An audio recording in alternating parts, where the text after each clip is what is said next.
सब दौड़े दौड़े भगवान के पास गए, बोले कि यदुवंशियों को श्राप लगा है, नाथ रक्षा करो।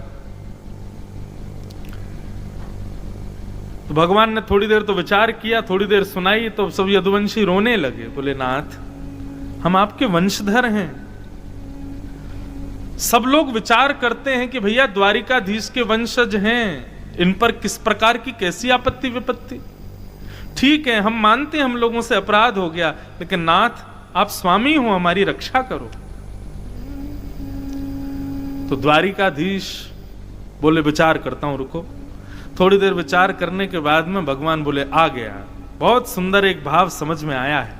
यदुवंशी दौड़े दौड़े गए, बोले भगवान बताओ ना क्या करें, कैसे बचें श्राप से।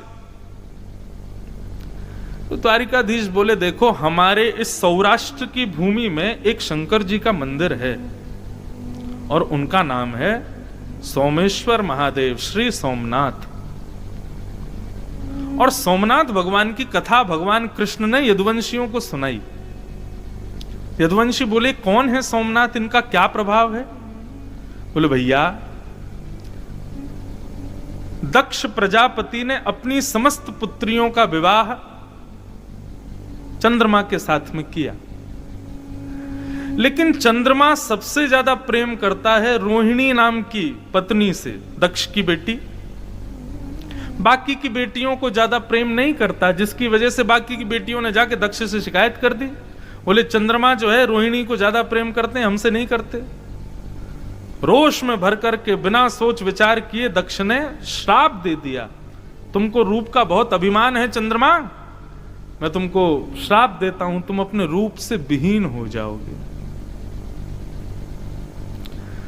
चंद्रमा थोड़े घबराए, लेकिन फिर मुस्कुरा के बोले ससुर जी आपने श्राप तो हमको दे दिया कि हम रूप से विहीन हो जाएं धीरे धीरे, लेकिन इससे विधवा तो आपकी बेटियां ही हो जाएंगी। दक्ष प्रजापति बोले ये तो मैंने सोचा ही नहीं। केवल एक बेटी के प्रेम को देखकर के बाकी बेटियों ने आपसे शिकायत कर दी और आपने हमको रूप विहीन होने का श्राप दे दिया, परंतु इससे भला किसी का नहीं होगा, बल्कि आपकी सारी बेटियां विधवा हो जाएंगी जिस दिन मैं अदृश्य हो जाऊंगा। दक्ष प्रजापति बोले अब क्या करें, श्राप तो लग गया, अब तो कोई उपाय नहीं।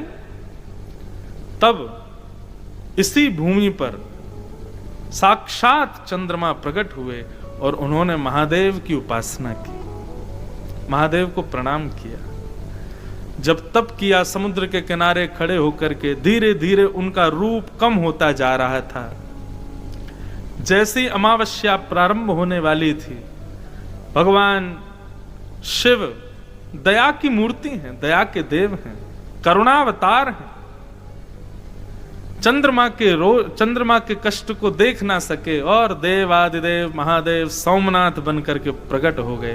बोलो सोमनाथ महादेव की। सोम यानी चंद्रमा, उसके जो नाथ हैं, नाथ किसको कहते हैं, नाथ कहते हैं रक्षक को।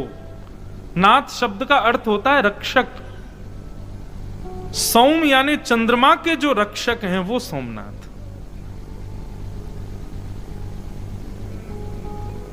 चंद्रमा के सामने प्रकट हो गए। बोले क्या बात है चंद्रमा, इतने दुखी क्यों हो।